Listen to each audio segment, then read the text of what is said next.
What's that? Yeah, I'll wait until, You have to run to your vehicle. Did you forget something? yeah, my ears. Oh. Why? Yeah, Maybe that was sort of accidental on purpose. yes, that's right. Yes.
Okay, and then I.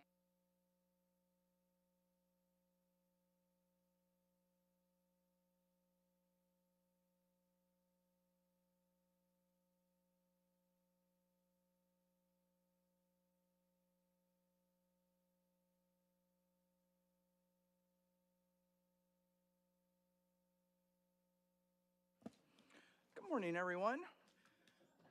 I call this meeting to order of the Citrus County Board of County Commissioners. Today is October 29th at 9 a.m. And I want to start off with a special announcement. The board thought long and hard about this, and we decided to give Commissioner Bays for her birthday a doubleheader meeting today. So happy birthday, Commissioner Bays. Thank you. All right, and with Look that. good for celebrating my 29th birthday the 33rd time. And this morning, we have Senior Pastor Reverend, that's a lot of titles, Sean Klein from Hernando Methodist Church. He's a favorite of mine, young man that moved to this county, and you did the invocation very early on, I think, you may have been the one that first turn as chair, but anyway, thank you for coming back. And then we have our very own Chief Master Sergeant retired Phil Watson to lead us in the pledge. So if you are able to and willing to stand, we're going to do the invocation and then the pledge. And please silence your devices. Thank you. Brothers and sisters, let us pray together. Holy and loving God, in whom all good is found, and in whom we live and move and have our being, we come to you today grateful for your goodness that is on display in the beauty of our state and our county and in the camaraderie of its citizens. Lord, I ask that you continue to allow that goodness to be on display here at this meeting of the county commissioners through their words and their actions and those who are present. We ask that you lead this committee towards your goodness in all that they do and all that they decide. Inspire their hearts towards your love and your mercy in all things, and allow us to be a people of grace in every work that we do. We pray all of these things in the name of the Father and the Son and the Holy Spirit. Amen. Amen. Thank you.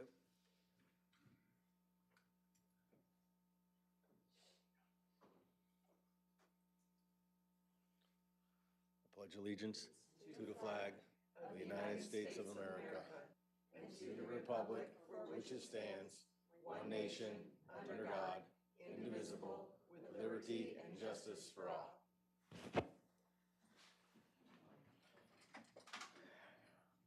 Okay, Madam Clerk, roll call, please. Morning. This is a regular meeting of the Citrus County, Citrus County Board of County Commissioners. This 29th day of October, 2024. This meeting was originally scheduled for the 8th day of October, 2024. In attendance are Chair Holly Davis, First Vice Chair Rebecca Bays, Second Vice Chair Diana Finnegan, Commissioners Jeff Kennard and Ruthie Schleybaugh, County Administrator Steve Howard, and County Attorney Denise A. Diamond Line. Thank you, ma'am. You're welcome. And additional information for E1B, yes, is that it? Yes, that is correct. This is the Hartman Civil Construction Company correct agenda memo to extend the date for final completion to November 1st, 2024. Also E4, additional information resolution date updated. That's all I have. Thank you. Excellent. Board, what's your pleasure? Madam Chair, motion to approve agenda with the additions of E1B and E4. Second. Motion by Commissioner Bays, second by Commissioner Schleybaugh. Any further board discussion? Seeing none, all those in favor? Aye. Opposed? Motion carries unanimously. All right, consent agenda. Would you like to take it in its entirety? Motion to approve consent agenda. Second. Motion by Commissioner Finnegan, second by Commissioner Kennard. Is there any public comment on the consent agenda? Any board discussion? Seeing none, all those in favor? Aye. Opposed? Motion carries unanimously.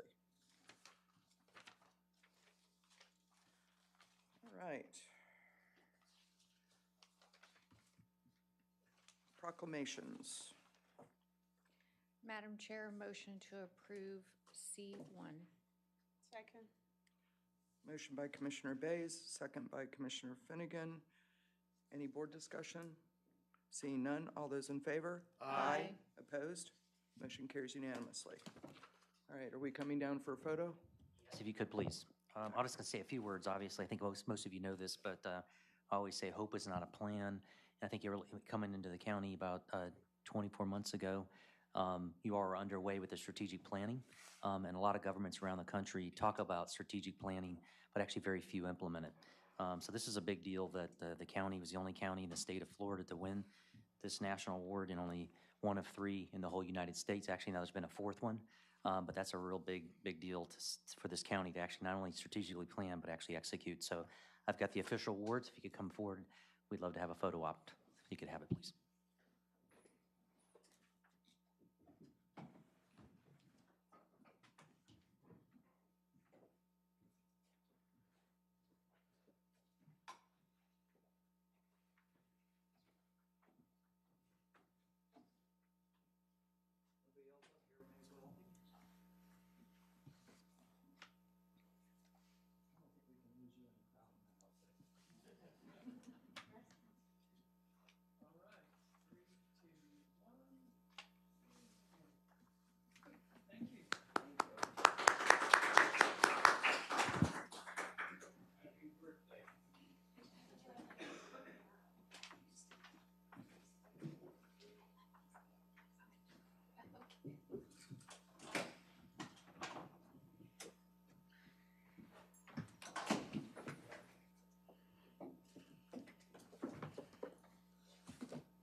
Marisol, it was this meeting or the 1 o'clock that you wanted me to move something up? The 1 o'clock, okay. All right. Open to the public. If anyone would like to address the board, you get 3 minutes unless you have a letter on file, in which case you get 5. Please state your name and address for the record. Good morning, Janet Barrick, Citrus Springs. I had a couple of different things. I had the clerk put 2 pictures by your desks so that you could see what's happening. Okay, on the corner of Forest Ridge and Roosevelt. Currently, we have early voting, but it's not happening just at early voting. Cars are turning off of Forest Ridge onto Roosevelt. They make a left-hand turn off of Forest Ridge, and instead of turning into the proper lane, and there is a median, in other words, there's a lane coming down and a turn lane. We already fixed it. Okay, well, I just wanted to bring it to your attention that it needed signage. It didn't need anything but signage. It was done within 2 working days. All right, well, that's wonderful, because then I also want to give a thanks to 2 people that work for the housing department. There's a Valerie and a Melissa, and There's a gentleman that I knew from Homosassa that has been homeless, and then he got a one-bedroom place, and then it got flooded out. And they worked very diligently with him, and he was able to get a place in Inverness now. And I think that we need to realize that our staff, our people that work for the county, are doing a wonderful job of trying to get housing for people that have been displaced, whether it's from the storms or whether it's just displaced and they're homeless. So I thought, it would be nice to let them know that some people acknowledge their wonderful work. And one of the other things is, I've been going through all the different lists, and I'm wondering, where is the list for the roads that are going to be fixed, resurfaced, repaved, whatever, with the Citrus Springs MSBU money for 23-24 and 24-25? I found the lists for the districts, and it's in midget print, but I found them, and I printed them, but I was unable to find the one that's with the MSBU money, which is supposed to be separate money and a separate list. And that's where I had a question. And thank you very much. My 3 minutes, I passed. Thank you. Would anyone else like to address the board? Seeing none, we'll close open to the public. Mr. Howard, would you like to take that? I'm gonna have Carl. Carl's in the audience. I don't see Carl. Here comes Carl. He was hidden in the pillar there. He would have the best information he could provide. And I agree, our staff has done a tremendous job, and Michelle Alford in particular is an Absolutely. angel on earth. Good morning, Commissioners. So are we going to go through the road resurfacing? Is that what you wanted to do? She just had a question about Citrus Springs, but when we could Okay. talk about that off. In particular, the MSBU Yeah, portion. MSB portion. Yeah, there is a list separate for that. And we don't usually put it with the list of roads that are going to be resurfaced because we don't want people to get confused on where that money's coming from, because that is specifically from Citrus Springs MSBU for their roads in their neighborhood. Okay. But I'll supply a list. Yeah, if we can get that, that'd be Not a problem. fabulous. Yep, maybe we'll put it on the website underneath that kind of a header or something. Okay. Okay. Thank you, gentlemen. All right. Okay, this is really going fast. Bids. Madam Chair, motion to approve E1, A through H. Second? Motion by Commissioner Finnegan, second by Commissioner Kennard. Is there any public comment on E1? Any board discussion? Seeing none, all those in favor? Aye. Opposed? Motion carries unanimously. Motion to approve E2. Second? Motion by Commissioner Finnegan, second by Commissioner Kennard. Is there any public comment? Is there any board discussion? Chair, can I get clarification on that motion? Is it A and B? Yes, I'm sorry, that was E2, A and B. And I'll amend my second. all those in favor? Aye. Opposed? Motion carries unanimously. Come on, speed round, guys. Motion to approve E3. Motion by Commissioner Finnegan, second by Commissioner Schleba. Any public comment on E3? Board discussion? Seeing none, all those in favor? Aye. Opposed? Motion carries unanimously. Madam Chairman, motion to approve E4. Second? Motion by Commissioner Schleba, second by Commissioner Finnegan. Any public comment? Any board discussion? Seeing none, all those in favor? Aye. Opposed? Motion carries unanimously. Motion to approve E5. Second. Motion by Commissioner Schleba, second by Commissioner Bays. Any public comment? Any board discussion?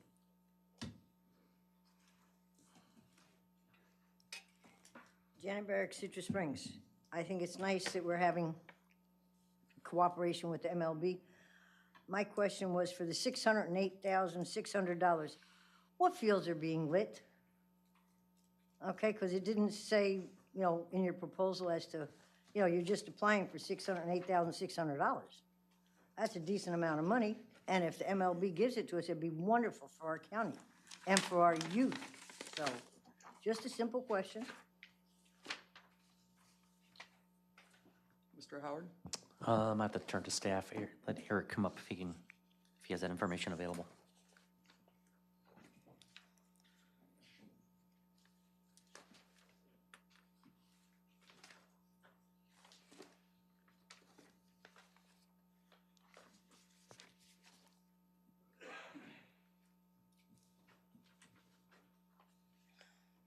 Morning, Commissioners. Eric Kidd, Community Services Director. We do have several fields that are in a priority order. This one specifically is focused on Holden Park in Inverness. And then also on that list is Central Ridge District Park, which is north of Beverly Hills. So, and we would, Madam Chairman, Yes. the Central Ridge Park, the field, that's on our CIP. Is it for 24, 25, or 25, 26? off the top of my head, I can't remember specifically, but Okay. it is upcoming in the next year or two. Right, okay, And because there are multiple fields there. that was a big, push from Commissioner Carnahan and a Yes. big push from me. It's We a, have it's a multiple long fields. time Yeah. coming. Absolutely. So hopefully you can get it accomplished in the next 4 years. Yep, and we currently have one in process right now in Homosassa, Area Recreational Park, and that's in motion as we speak, so. The wheels of government, thank you. Commissioner Bass? Eric? At one time, I know Bicentennial was the only field that we had that for regulated tournament playing. Have we increased the capacity or size of any of our other fields at this point? Not up to this point, and I think that's part of why we're starting to focus on these. Capacity has everything to do with lighting. A majority of the fields aren't lighted, so there's been a big emphasis on, one, upgrading some of the older lighting. Much of the lighting we have is 20-plus years old or older, so there's some retrofitting going on. One area is Central Ridge District Park, and then adding fields and trying to focus on 3 different areas. Homosassa is one, of course, Bicentennial. If it has the most lighting now, Central Ridge District Park and Holden and Inverness, so. Thank you. Yep. Any further board discussion? All those in favor? Aye. Opposed? Motion carries unanimously. Motion to approve E6. Second. Motion by Commissioner Finnegan, second by Commissioner Kennard. Is there any public comment? Any board discussion? Seeing none, all those in favor? Oh, okay, go ahead.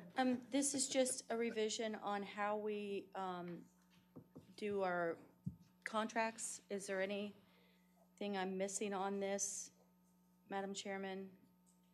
Is it any, are prices? Yeah, I think part of this is following the state guidelines, so they've raised their thresholds. Okay. The other issue is what we just talked about in local government, it's not only red tape, when there's quicksand here, I'm trying to work through. So if you've already approved the bids and you've already approved the budget, I want to save, maybe up to 90 to 120 days. When you keep saying, why is the project's not going fast enough? This is one tool, I think, in the toolbox we can use. The other is also the state trying to be able to come in line with what they're doing. So this is all about efficiency and effectiveness. Very good. Thank you for bringing that up. Obviously, that was probably covered in any of our briefings. I mean, I asked the same question, but it's good to get it out in the public on why. I just want, Why?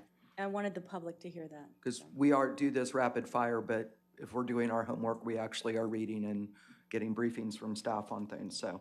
Madam Chair, Yes, ma'am. speaking of reading, we don't need to put anything about all the typos. We corrected all those that we discussed. The items that we talked about, the possessive, we're going to fix that as scrivener's errors after the fact. Perfect, thank you. Anything further? All those in favor? Aye. Opposed? Motion carries unanimously. Motion to approve E7. Second. Motion by Commissioner Schleybaugh, second by Commissioner Kennard. Is there any public comment on E7? Any board discussion?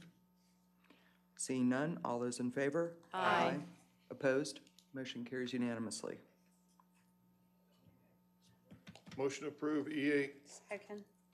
Motion by Commissioner Kennard, second by Commissioner Finnegan.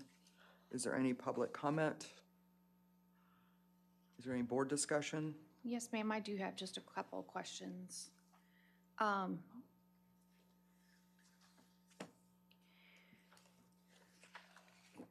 Madam Chairman, I know that you said on the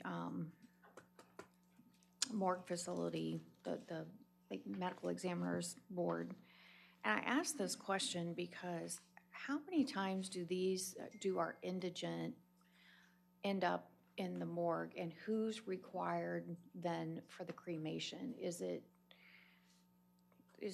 the morgue, or do they get sent back to the county? For the medical examiner, that all goes, yeah, yeah, Sorry. yeah. Yeah, that comes out of the running of the medical examiner facility. So if they're sent over there for an autopsy, is that the question? Yes. Okay. And I asked this question because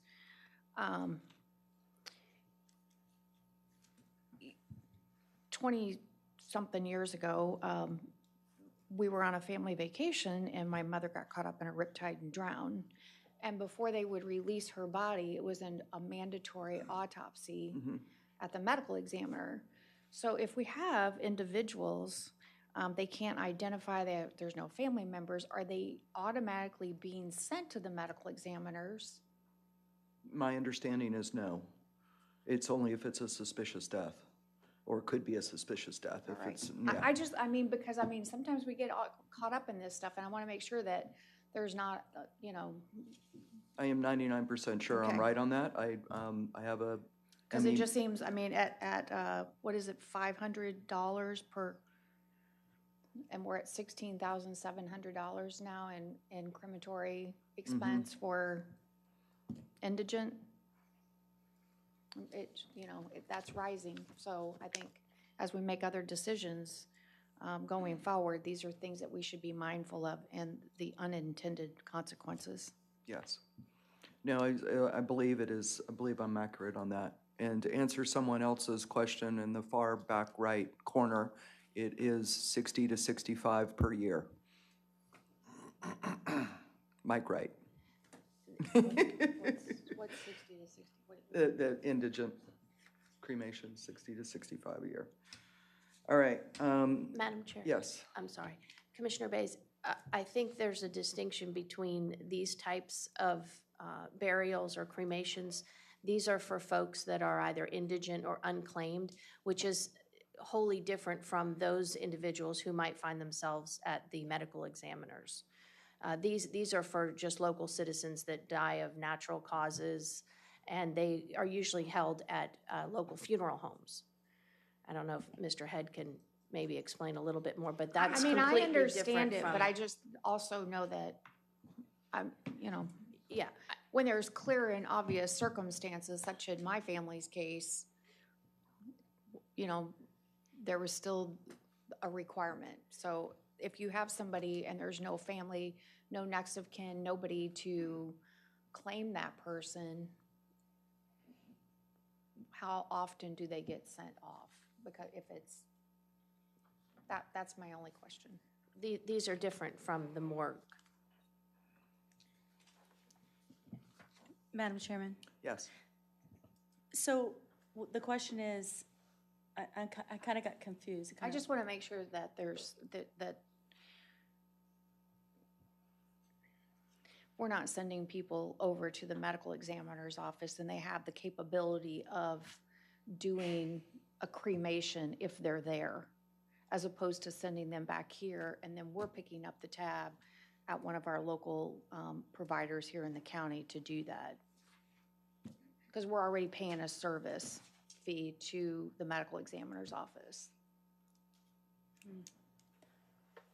Because, yes, that's a good question, but I understood it was for the local funeral homes so that they couldn't sign off on the cremation, say they needed somebody from the county to sign off on it. So wouldn't that be the same case at the medical examiner's level? No, they have to come back to us. Well, we send out for cremations, so. They used to do them in-house. No, See if Eric can give a little clarification. they're Yeah. local. Lindsay Roddenberry's office deals with these throughout the year, so I'll let her clarify a little bit on that, but I do know there is a separation between, just is generally handled at the funeral home level before it ever gets to us, so I'll let her explain it a little deeper. Good morning, Commissioners. Lindsay Roddenberry, Support Services Director.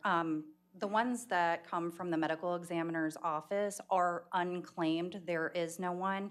We're not involved in sending them to the medical examiner. The medical examiner contacts the funeral home directly, and then the funeral home contacts us. And the funeral home does the due diligence of making sure there's no other means of payment. Exactly. Yeah, the medical examiner is just examining, literally just examining the body, and then the body is released to the next of kin. In this case, when there is no next of kin, then we take care of it as a society, All right, thank you. so. Any further comments? All those in favor? Aye. Opposed? Motion carries unanimously. Motion to approve E9. Second. Motion by Commissioner Schleba, second by Commissioner Kennard. Is there any public comment?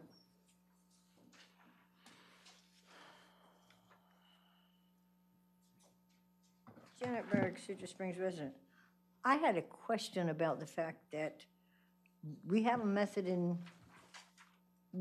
work right now. Is there something wrong with the method of collecting the taxes, the non-ad valorem taxes currently, that we have to change the method? I mean, normally when you pay your taxes, you pay both ad valorem and non-ad valorem at the same time, and they go to Janice Warren. So the thing is, she gets a fee for doing that job. And to me, why are we just gonna take it away from her department? Are they doing a bad job? And that's what I wanted to know. Mr. Howard?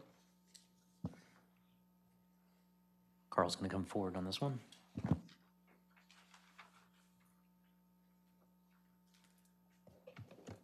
So item E9 is just every year we set a public hearing for the way that we do the assessments. And there is no change. It's going to be the exact same we've done it in the past 4 or 5 years. And this is just to set the public hearing. We do this every year. Thank you. Is there any board discussion? Janet, you're here 15 years, you said. We do this every year. All those in favor? Aye. Opposed? Motion carries unanimously. Motion to approve E10, A and B. Second. Motion by Commissioner Finnegan, second by Commissioner Bays. Is there any public comment on E10? Any board discussion? Seeing none, all those in favor? Aye. Opposed? Motion carries unanimously. Motion to approve E11. Second. Motion by Commissioner Schleba, second by Commissioner Bays. Is there any public comment? Any board discussion? Seeing none, all those in favor? Aye. Aye. Opposed? Motion carries unanimously. Motion to approve E12A, and then I assume after discussion, we can figure out the rest. Second. And can I ask a question, Madam Chairman? Yes. Please. Okay, I'm sorry. Motion by Commissioner Finnegan, second by Commissioner Bays, and then we're going to have to amend that motion once we figure out which option. Is there any public comment on this?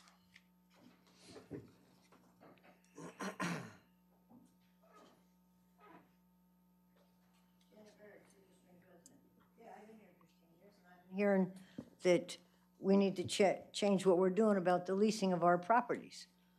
Well, changing it to $10.33 a year or a month, or $123.90 a year, is that changing the value of the property?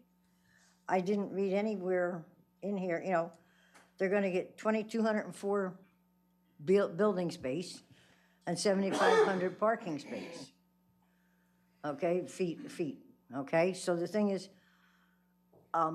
fair and equitable?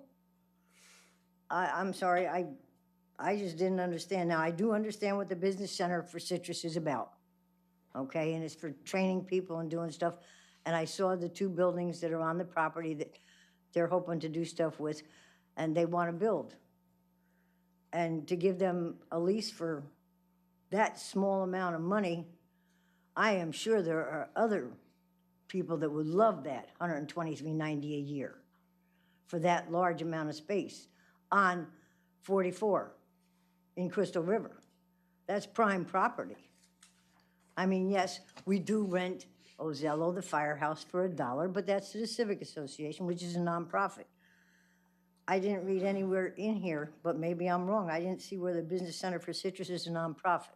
It's in the title. Okay, it's in the title, okay. So the thing is, we keep saying we're gonna raise our rents to be equitable and fair, but you're still picking and winning losers. And I don't think that that's right. Anyone else like to speak?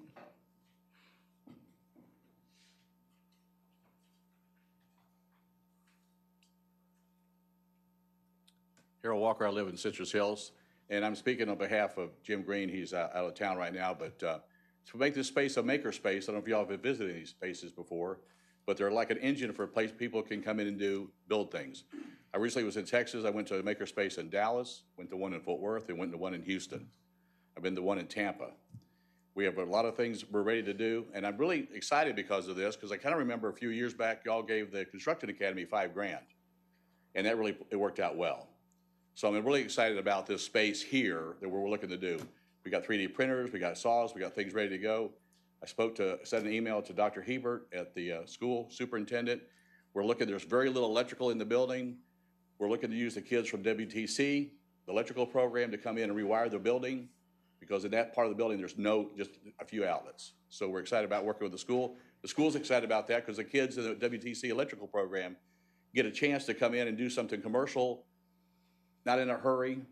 And right now, we're looking just to move things into the building. I know we're working on the lease and the zoning and stuff like that, but it's gonna be one of those places that when people come to Citrus County, it's gonna be a show place. And I think y'all be glad that when we get done with this thing, what it's gonna look like, and for the innovations we could do for the businesses here in the county. Okay? Thank you. Would anyone else like to speak?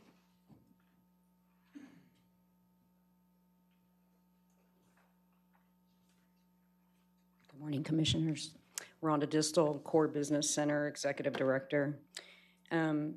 So I think it's important to Janet's comment about the space and the cost of the amount that has been discussed. This is an economic driver for our small businesses.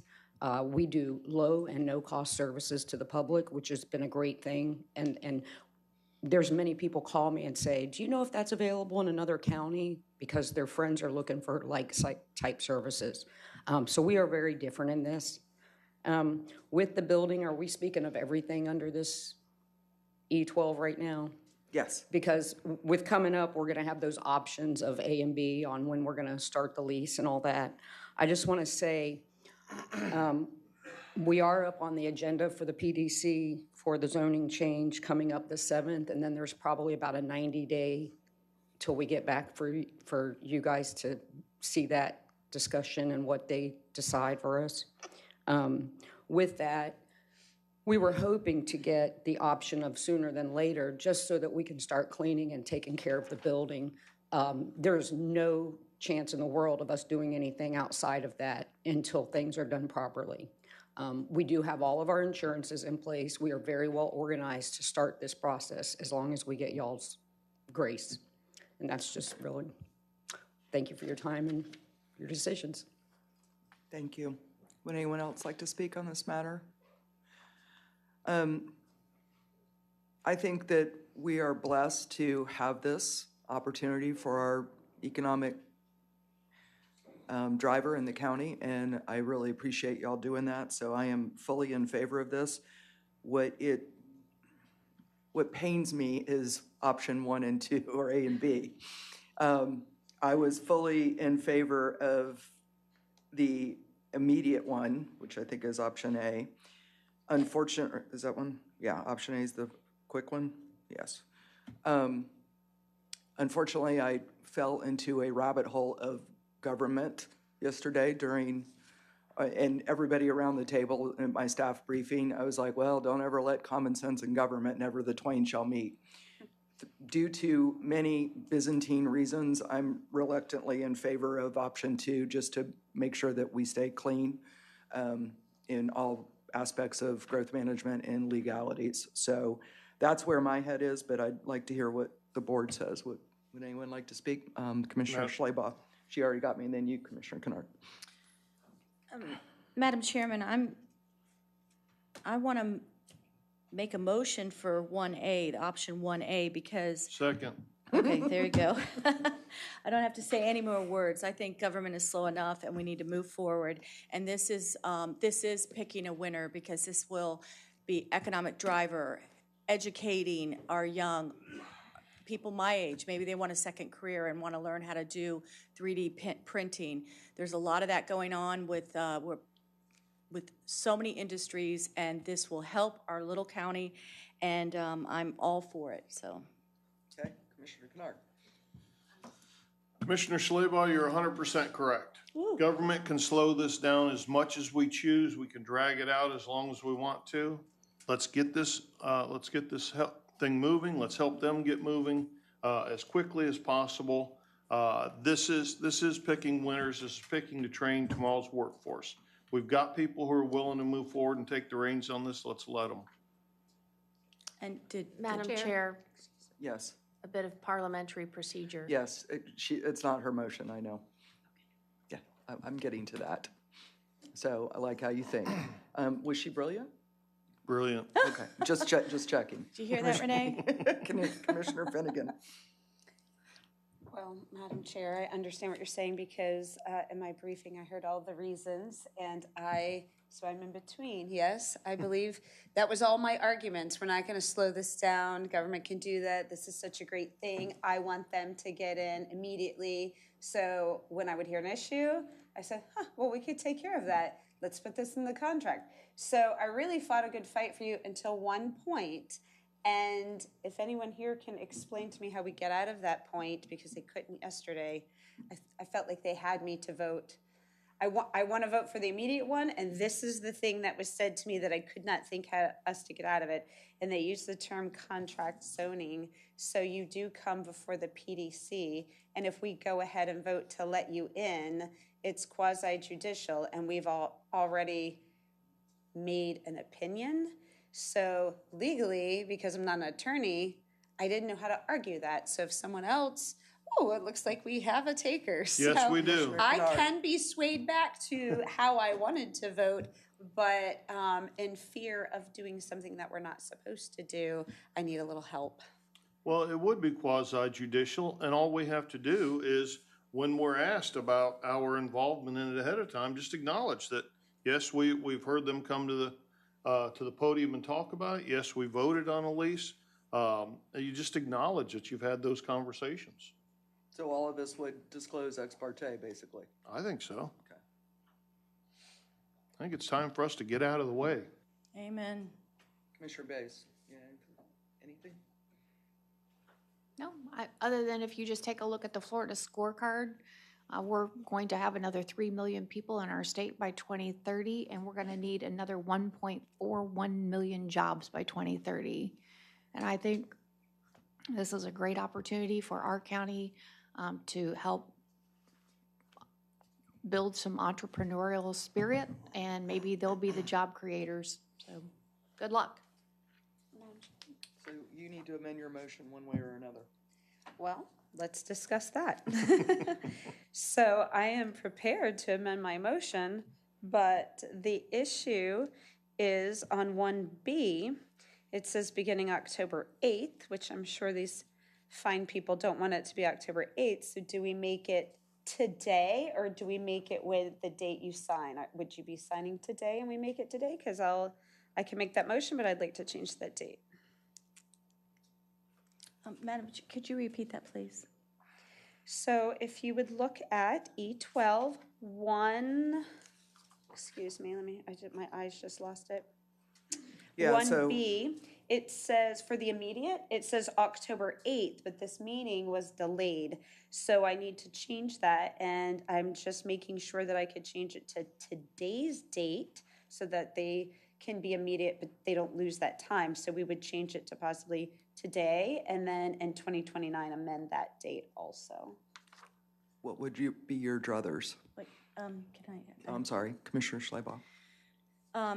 So I was stating I was willing to make a motion. Commissioner Kennard jumped on that, and we were out of order. So there is a motion on the floor for A right now, but Commissioner Finnegan is going to amend that motion? No, she just did a motion to approve E12, but Right. without the option. So she was going to have to amend that to have the option at some point. So she further wants to get the date straight, which, yes, we should. So is today okay? You can just nod. Yes, okay. Yes? As long as we can get it, get it signed on by them. They'll have to initial the changes to the lease because they've already signed it. I'm sure we can hopefully make that happen. Okay. Maybe we could do November 1st. November 1st might be a good idea. November 1st. Okay, let's do November 1st. Nice rock round and roll number. So here, I Madam think Chair. the motion was E12A. Yes. I think that was the motion. If Madam Yes. Clerk Madam Clerk is nodding her head. So you could dispense with E1, E12A, vote on that, and then have a subsequent motion to handle the options if you wanted to. Isn't it A and B? The motion was just for A so I'll far. just amend it and make it easy. How Either- about we do this? Either way. Madam Chair, I'd like to amend my motion. And I would like a motion to approve E12, A, B, and C with the option of 1A and 1B, but I would like to change the date from October 8th, 2024 to November 1, 2024, and ending October 31st, 2029. Perfectly done. I'll amend my second. Nope. No, Who it was the was Jeff. No, it wasn't. It was me. Yeah. Well done. I'm so confused. The second was I have Bayes. RB down. was You have Bayes, RB? okay. Yeah, Bayes, okay. yes. All Chair, right, yes. one clarification I'm going to request is that she did say in the options, 1A and B, when she was given the motion. Well, there's an option 2A and 2B. In this Okay. case, it's option 1A and 1B. Gotcha. Thank you. Is there any further board discussion? Seeing none, all those in favor? Aye. Opposed? Motion carries unanimously. Congratulations. Thank you, Commissioner Kennard, for getting us there on the quasi judicial, because that was my hangup too. Team effort. That's right. All right. Let's make a motion to approve E13. I'll second it with discussion. Motion by Commissioner Finnegan, second by Commissioner Bays. Is there any public comment on E13? Seeing none, Commissioner Bays? When I read the backup to this, and I don't know, I'm a little confused. So the offender has to pay the cost of monitoring the tracking. And it's kind of like we're letting this person out, and then they're supposed to make the initial payment, and it's, I guess, $8 a day with a $3 transaction fee, and then make payments weekly thereafter. Wouldn't it be smarter to have a deposit from these people that, I mean, are we just gonna monitor them for free? How are you gonna find them? I think probably in some cases, the deposit would be their tennis shoes. Well, if that's the case, maybe they don't need to be out of jail. Mr. Howard, do you have any input? I don't have any wisdom for this one. So we could follow up and ask questions, but I don't have an answer. But I think I do concur with Commissioner Kennard. Some of these folks may not have the funds to put the deposit down. Okay. Any further board discussion? Yes. Chair? Uh-huh. If I can elaborate, I am actually the person that opened this item. This item was opened on behalf of the clerk's office just to update from 2004, the previous agreement that was put on file. So it was approved in 2004. The rates, so forth, and terms have changed. We are just getting those updated. So nothing has changed except for that I am aware of. Thank Thank you. You're welcome. I don't know because the county How attorney you like did that, help. participating in the meeting? I know. I was like, should I say anything? Of course you should. Commissioner Commissioner Schleba. Yeah, I was going to say, it's Commissioner Jim Fowler signed this, so over 21 years ago, so. Any further board discussion? Seeing none, all those in favor? Aye. Opposed? Oh. Oh. Motion carries 4-1. Motion to approve E14. Second. Motion by Commissioner Schleba, second by Commissioner Kennard. Is there any public comment? Seeing none, any board discussion? All those in favor? Aye. Opposed? Motion carries unanimously. All right, outstanding commission items. May Veronica come forward, please, for an update?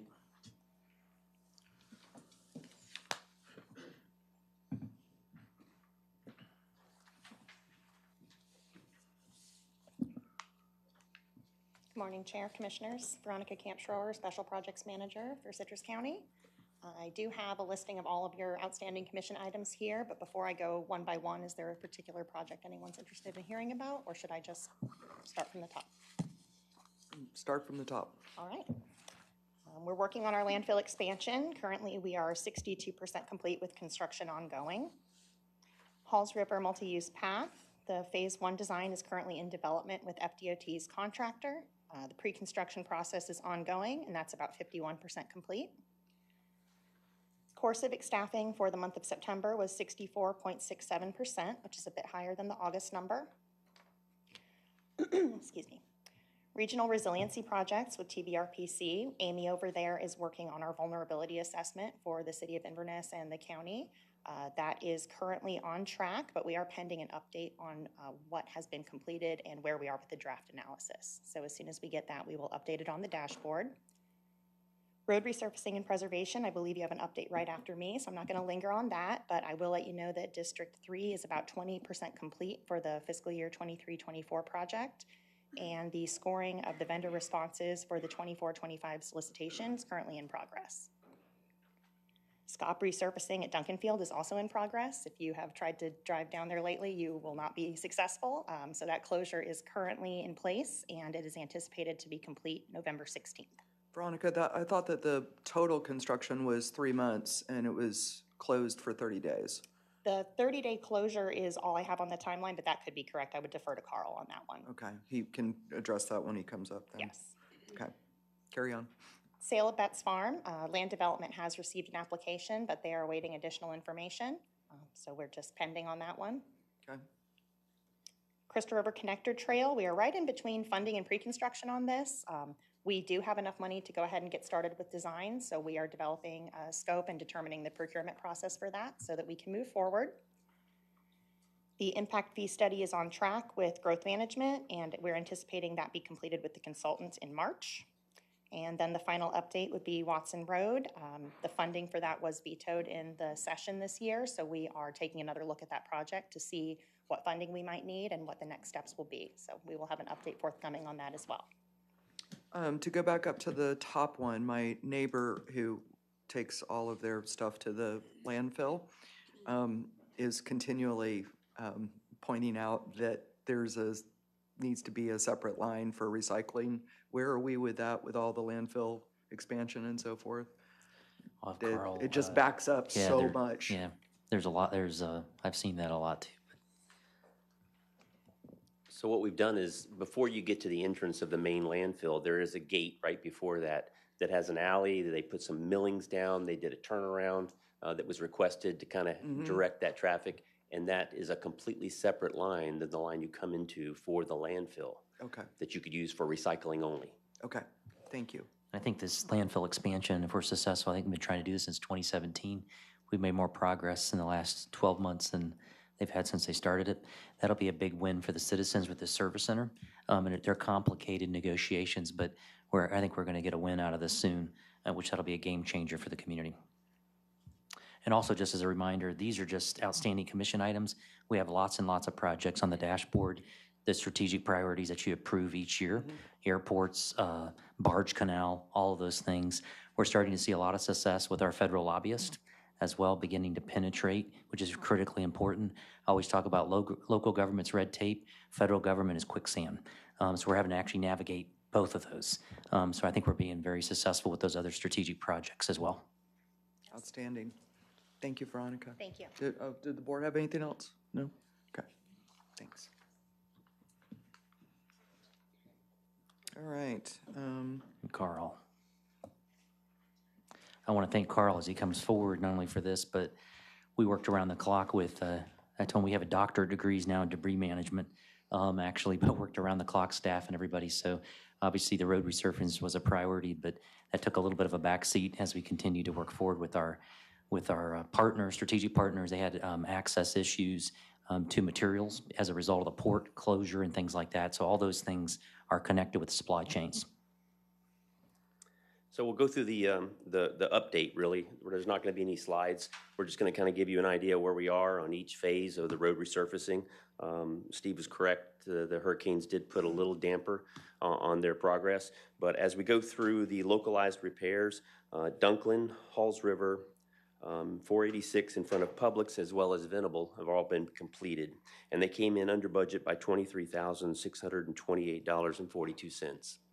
The next two phases of the localized repairs will be County Road 491, and that will start right about 486.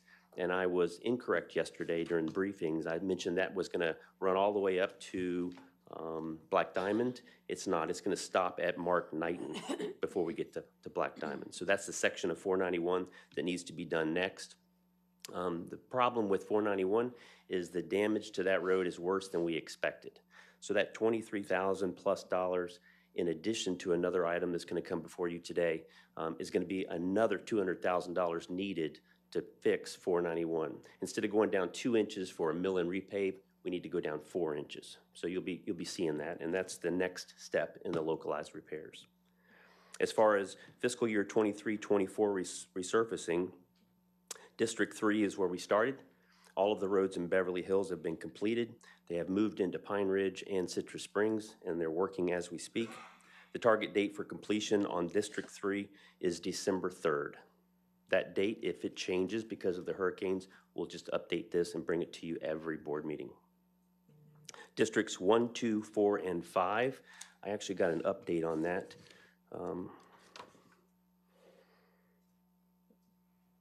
PaveRight has given us all of their expected expenditures for those 4 districts. They're expected to start those. Purchase order was issued on October 17th, 2024. As soon as they're done with District 3, they move into Districts 1, 2, 4, and 5 to complete those as well. On full depth reclamation, Superior Asphalt has already begun work on the 5 streets, which are Basilico, Lazy Trail, Hancock Road, B Avenue, and Nashville Avenue. And those are all in Crystal River, Homosassa, and Inverness. Also one in Citrus Hills. The status on that is substantial completion is expected December 9th, and final completion with the striping would be completed January 14th, 2025. Next, we'll move into SCOP resurfacing. Currently, Duncan Field is underway, as Veronica mentioned. The closure was from October 17th through November 16th, and they are headlong into that project. That 700-foot section of that road that has to be dug down 7 feet is in process right now. The rest of the road will get FDR, full depth reclamation.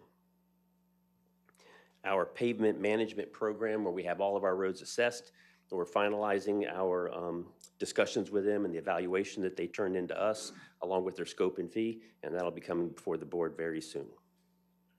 As far Madam as Chair? Yes.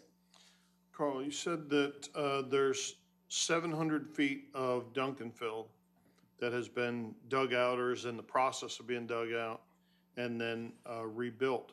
But then you said the rest of the road is getting full depth reclamation as well. Mm-hmm. So that's from Venable all the way to 44? It is. The entire thing? Yes, there's a section right behind, when you come off of 44, there's a section that's already been done, really runs behind the Publix there. Okay. Right where that new pavement and old pavement start is where the full depth reclamation will run to.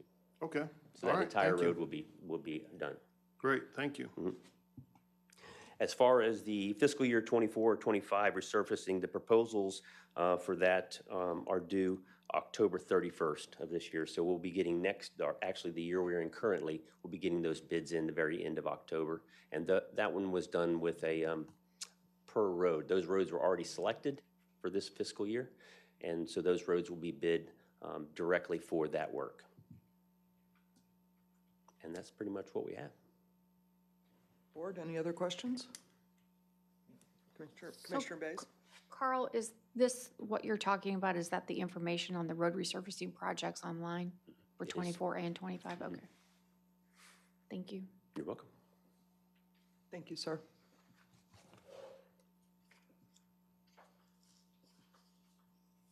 Okay, let's see. Committee reports, does anybody have anything, or do we all get canceled due to hurricanes? I have something, Madam Chair. Commissioner Finnegan? Just a reminder for Career Source, because of the hurricanes, they do have money available, and if we have workers that are displaced in Citrus, Levy, and Marion County, to reach out to Career Source, they can place them in jobs, but also there's funding to help with cleanup and recovery efforts. So if they're out of work temporarily, they can have this temporary disaster relief effort help. So just something to think of if any of us here or the community at large, to seek that information out from Career Source. Okay. And also, just a shout out to Commissioner-elect Barrick. I went out to see what they were doing with the drones. That's really a great program out there. It looks like that could be a potential economic driver that's right there in Citrus Springs, and all the jobs, as technology comes forward. Like she pointed out, NFL uses drones and the military uses drones, and a lot of people use drones in their professions. Realtors use drones. So for that extra competition and training, scouts go there and see who's proficient in the field. So it's nice that we have something here to, if our people want to practice or compete and maybe get good jobs from that. So thank you for that invitation. That was great to go out there. Commissioner Schleybaugh, do you have anything? No. Commissioner Kennard? Let's see. The only thing I had written down was to ask about our legislative priorities. At what point, obviously we've got an election next Tuesday, and committee meetings in Tallahassee will start very quickly. If somebody were to ask me what our legislative priorities are for the upcoming session, what do I tell them? I mean, this is getting late in the year for there to be crickets. We need to all be on the same page. We need to have, at this point, we need to have boiled down to those 1, 2, or 3 things that are the county's legislative priorities, but we also need to be in communication with both of the cities to make sure that we're supportive of what their priorities are. We all need to be on the same page.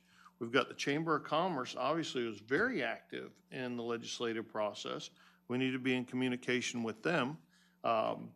There are a lot of things, a lot of moving pieces here that need to be put together so that we're all on the same page. By the time our legislative delegation are submitting their bills, and right now we got nothing. I believe James Toy has been working on that. I mean, he Yeah, asked me what my priorities Yeah, I'll were. follow up with that.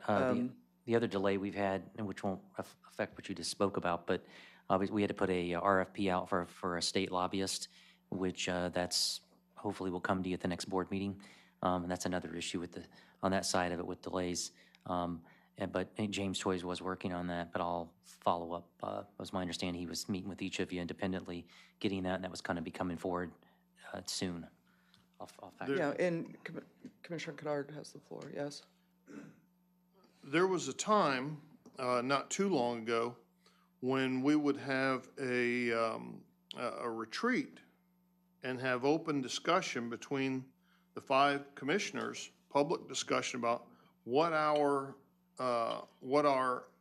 each of our individual priorities, and then we would boil those down to what are the top 2 or 3, and everybody was on board. When we left that meeting, the idea was to have all 5 of us on board with those priorities.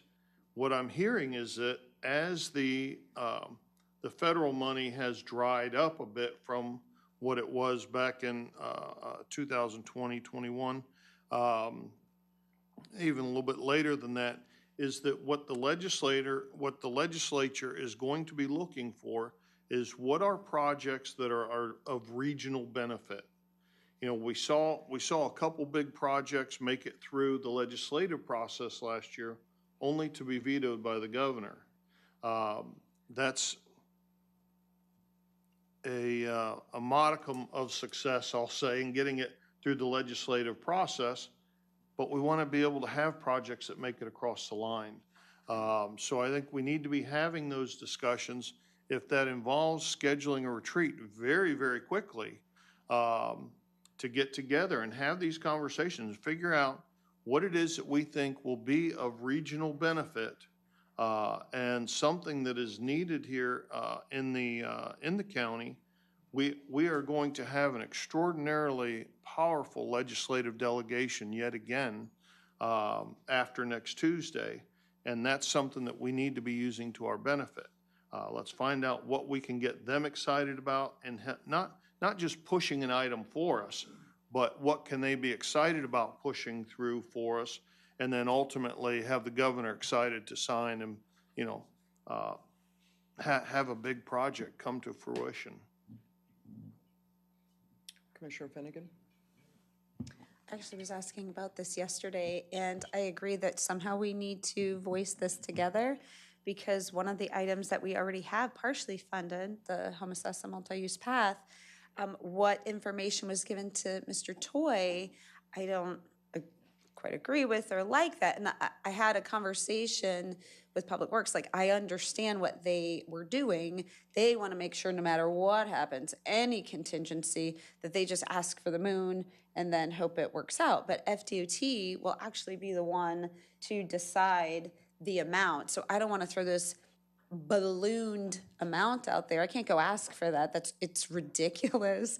So we kind of got on the same page with that yesterday, but Mr. Toy has different information that's probably giving to all of you, and I wouldn't want to go and saying one thing and then you're saying another, because we haven't had a chance to talk about it and you have it on a piece of paper, and I feel like that's a great way to come home on the losing end of Tallahassee money.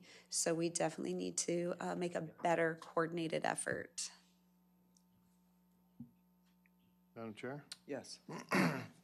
I would like to see, you know, I don't know what Commissioner Schlabach's priorities would be. I don't know what Commissioner Bay's, I don't know what any of your priorities would be. And so if Mr. Toy is going to each one of us individually and going, what do you want to see come out of the legislature? What do you want to see come out of there? Or go to the legislature with, if he goes to the legislature with 15 different priorities, Right. or maybe it gets boiled down to 8 different priorities, it looks like another unsuccessful year.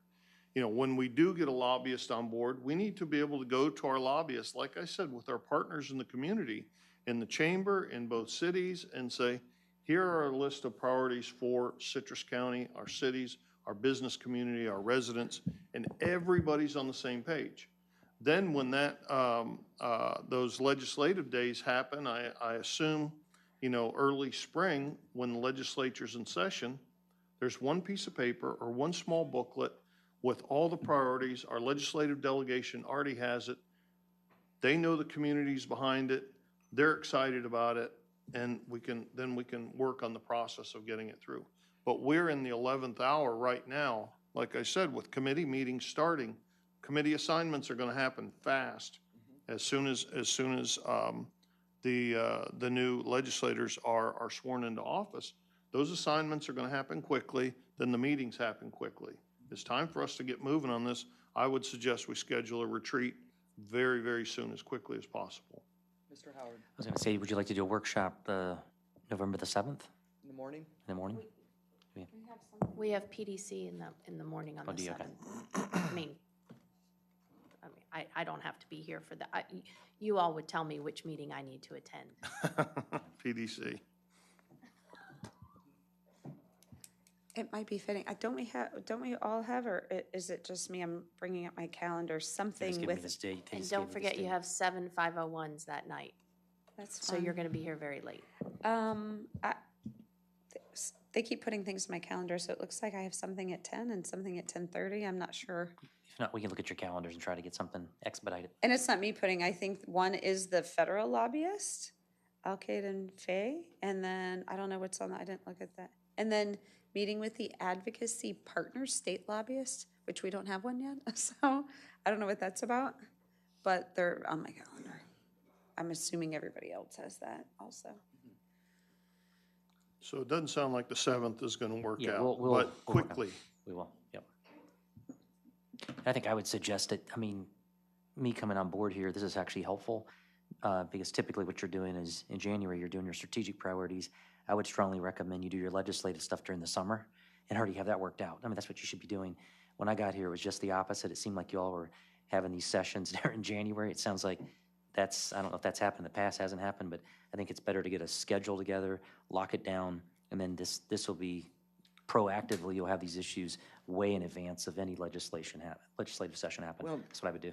Originally, we were going to have 2 retreats this year. We're going to do Yeah. January, then a mid-year, and then Yeah. that got canceled for some reason Yeah. and never rescheduled, so that's unfortunate. That was a check-in, kind of checkup kind of thing. Yeah, and that would be a good Yeah. time to hone in on what our Review 6 legislative months. priorities would be for the coming year is, Then you at establish a those. mid-year Yep. retreat next year. Yeah. Obviously, we're too late this year, but we need to boogie. I Yeah. agree. Just put it on the So- calendar now in advance. That sounds great. Before, I shouldn't, go ahead and get this scheduled, I think, as quickly as possible. But we also need to reach out to those entities, the chamber and the cities, look at what their priorities are going to be so that as we'll put together our priorities naturally, independently, but let's make sure that we're supporting each other's legislative priorities, because, we're all in this together, and we can all be successful together if there's great communication between all those entities. Commissioner Schlebaugh. Commissioner Kennard, my priority for this year was getting economic development, trying to figure out what we could get from the state for the Inverness Airport Business Park. But now it's kind of switched because of the storms. And if there's any storm recovery, anything we could get, I don't even know. But if you were to ask me today, it would be some kind of recovery money, dollars, for the citizens that have been displaced. I know we got something from Gus Bilirakis, Congressman Gus Bilirakis, and I sent it on to the Education Foundation for Temporary Housing Solutions, and they started using it that very day, didn't even know about it. So I'm wondering if there's some dollars there for, recovery. So now I've kind of switched gears, so I think a meeting as soon as possible would be good.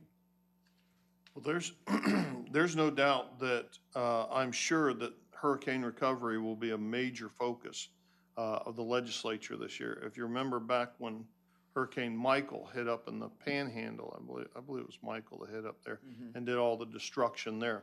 All of the focus. Now, that was a total destruction of their infrastructure. But all of the focus by the legislature outside of their core, business that needed to be taken care of, all of the focus, all the resources went to recovery in the Panhandle from Michael.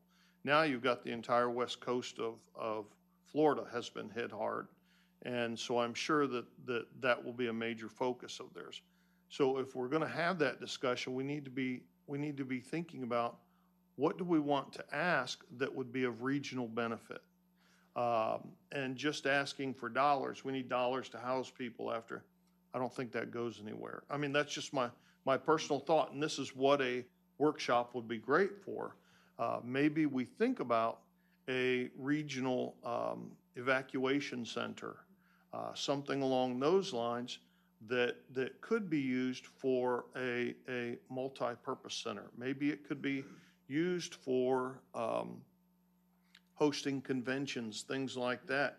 And hopefully the many years that we don't have hurricanes. Maybe it could, we have heard a proposal come in here for indoor recreation courts. Maybe a large facility could be used for something like that. But ultimately, we look for dollars to build an inland large evacuation center, regional evacuation center.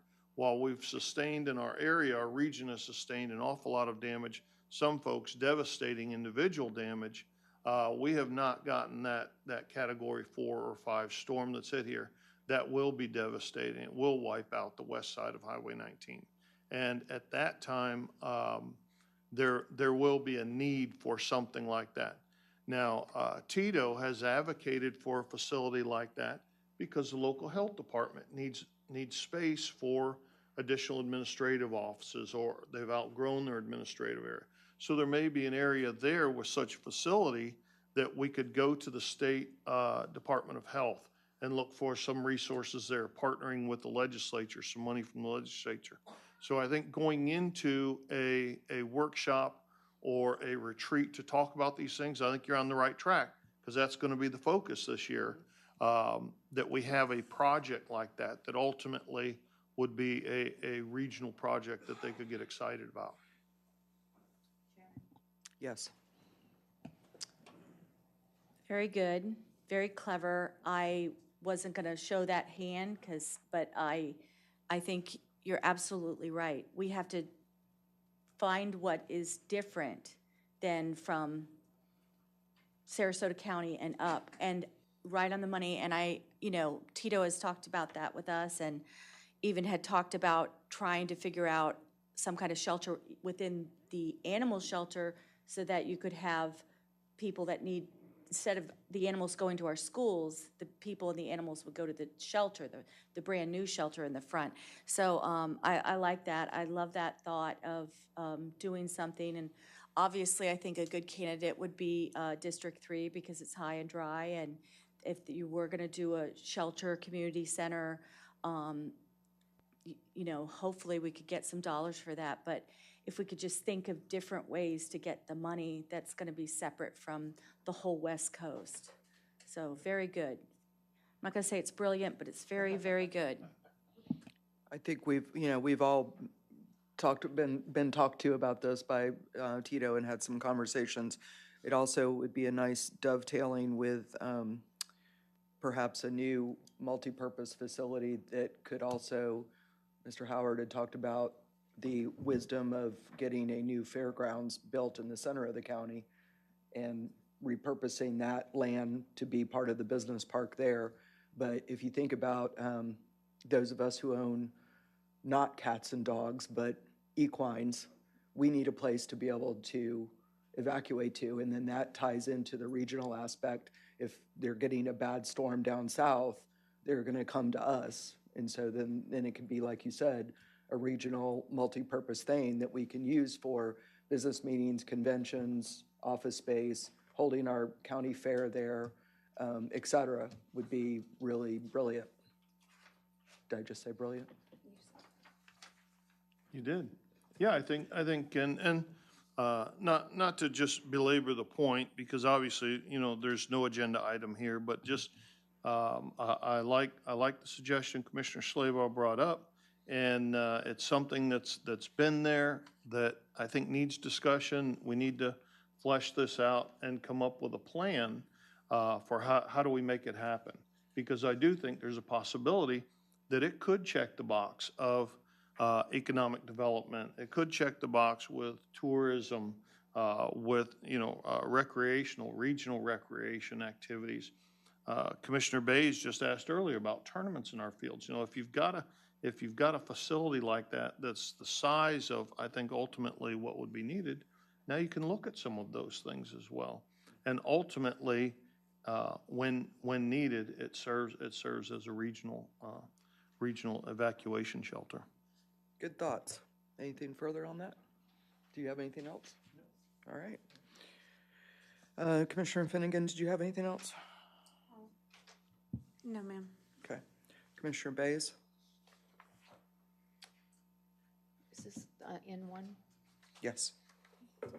Yes, I received a request from Langley, which is our FQHC in our community, to send a letter of support for a federal grant that they've applied for, and the backup is in your information if you'd like to take a look at it. The FQHC basically serves the underserved population of our county and those that are in the federal poverty level. Would you like to make a motion? I'll make a motion to approve N1. Second. Motion by Commissioner Bays, second by Commissioner Finnegan. Is there any public comment?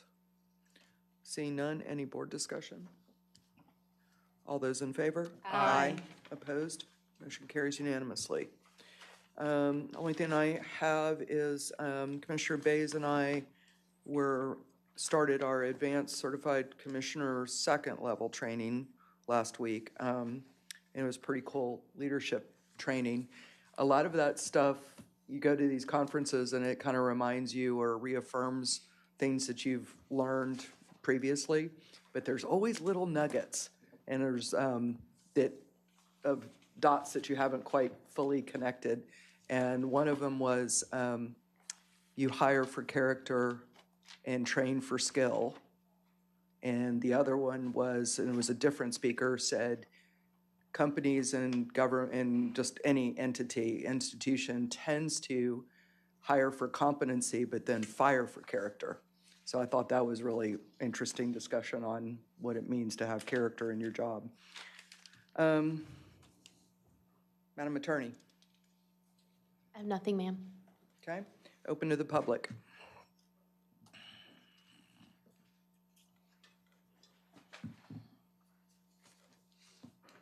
Good morning. Janet Barrick, Citrus Springs, and I'll bring this down so you can hear me. All right. Earlier, I talked about different things. I was not opposed to renting to those people. You know, that is a wonderful project. The only thing I was opposed to was the price, how much we're going to rent it to them, okay?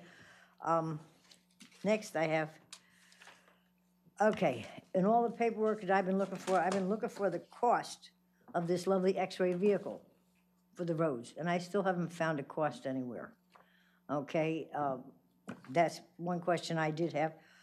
And I was very happy that Commissioner Finnegan came to see the drones. I've been working with the drone people now. This was our 4th annual multi-GP drone races. It goes for 5 full days. It's international. It is on the web. It is out there. It is for everybody to see. People came from 28 different countries. It's up and coming. The county uses drones for inspections. So it's not a weird out there thought. What it is it's an up and coming thing. The people that use drones use STEM, science, technology, English, and math. The people that are using it, we had a kid from Germany, a new one this year that wasn't racing. He's 9, came to watch. One kid that has been coming from Germany for the last 4 years has made it to B class. A class is the top class. Those are for fast drone. They go through these cages or gates or whatever you want to call it, and they make millions of dollars working in a lot of different industries. If we could get our young students interested in the science, the technology, the English, and the math that is taught in high school to do these things. There's mechanics involved. How do you do this? How do you do that? It is not something that we should be looking away from. We need to look forward to keeping our students in Citrus County with good, high-paying jobs at quality places. The company that manufactures the drones would love to sit down and talk with our economic development director and see what's possible for possibly making a factory, because they would like to have a factory in the United States that makes drones. And they felt this was a really nice place because this is their 4th year of coming here and seeing what Citrus County has to offer. We have had over 120 pilots come here and Thank rent you. space. Oh, sorry about that. Thank you. Janet, don't go anywhere yet, please. Madam Chair, back when Commissioner Smith was on the board, Oh, you're stealing my thunder. he brought to us naming or identifying, I think it was Lecanto High School, Yes. as a drone racing park. What's happened with that? Is that playing any The park- role in this, or they The decided to park go? itself is there for the drones. It's not big enough for these international races, and it doesn't have the gates set up. And I can show you pictures of what it looks like at night. Commissioner Finnegan got to see it during the day. During the daytime, it's really nice.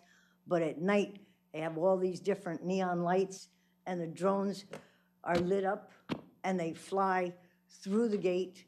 Then they go around, and then they fly through the second gate, which is the next height, and the next height.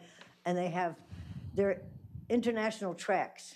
The winner of A class, So, which hang was on, Saturday hang on, night, got hang- $20,000. Hang on. So I want to get back to the racing park at Lecanto High School. Is that just in name only? Is it not used because it's too small?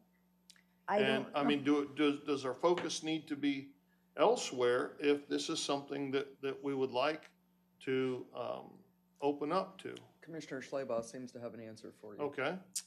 So when Commissioner Jimmy T. Smith did that, he worked with a Lecanto High School student, Catherine Slayball, and they set that up. And I have been to the drone races that you have. I've talked about that 2 years ago when I went. And she's in STEM, working for the Space Force with SpaceX. So yes, it's very important. They still have the drone club. I think even Seven Rivers Christian School might have started a drone club. And as far as 2 years ago, they were using that park. So it has been set up. Your board voted on doing that. So it has been successful. But as far as the obstacle courses, they have a very small one that was done that the students move back and forth from the club. But that might be a nice little ask, to do real obstacles, because they were doing hula hoops and things like that, so that the people can practice taking their drones through different levels and such. So that might be a little ask, a little bit of money. It would be a regional thing because it does affect people in different regions. 28 different international countries. The one gentleman from Canada was in North Korea last week. He was in the United States in Citrus Springs this past week. And on Sunday, he left for China because there are races. Like I said, the A-class winner won $20,000. Now, that's kind of nice for a little tiny, and they have all different size drones. The FBI uses them. So there are many, many occupations out there. And I do appreciate the extra time. Thank you. You gotta see the light show too. The drones, when they use it for the light show in lieu of fireworks, is pretty impressive as well. I know you have a fondness for the word English because you're a retired English teacher, correct? It's engineering, not English. Science, technology, engineering, and math. Commissioner Bays? Love the idea. Love to get with your person, or you and Steve work together. I think this might be a great thing possibly at the Inverness Airport. So let's work on seeing if they want to bring a business here and manufacture drones in Citrus Absolutely. County. Thank you for Thank the you, heads Janet. up on that. Okay, anyone further? No? Ms. Thomas? Advisory board announcements. Affordable Housing Advisory Committee vacancies, announced terms of membership available, and the taking of applications on the affordable housing. Really? Hello? Okay. announce terms of membership available and the taking of applications on the Affordable Housing Advisory Committee.